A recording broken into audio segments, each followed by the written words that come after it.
আসসালামু আলাইকুম। আজকে আমি বানাতে চলেছি লাভাবি সময় পাতিলের ভিতর 4 কাপ গরুর দুধ ভালোভাবে ঢেলে দিয়ে তারপর অনবরত নাড়তে থাকতে হবে। নাড়া হয়ে গেলে তারপর একটা বাটিতে কাস্টার্ড পাউডার দিয়ে 3 টেবিল চামচ পানি দিয়ে ভালো করে গলিয়ে নিতে হবে। তারপর ওই পাতিলের ভিতর কাস্টার্ড পাউডারটা ঢেলে দিতে হবে। ঢেলে দিয়ে অনবরত ওটা মিক্স করতে হবে, নাড়তে হবে। নাড়ানো মিক্স হয়ে গেলে তারপর একটা কড়াইতে তেল ঢেলে দিব।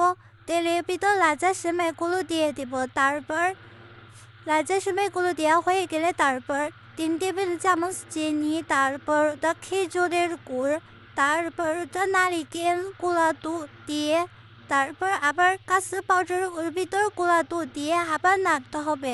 দিয়ে অনবরত এলাচ দারচিনি এসব ফল ভালোভাবে দিয়ে নাড়তে হবে। তারপরে এই সেমাইটা ভালোভাবে মিশাতে হবে চুলা বন্ধ করে। মিশানো হয়ে গেলে আবার ওই দুধটা এভাবে হয়ে যাবে আমাদের নবাবী সেমাই তৈরি করা।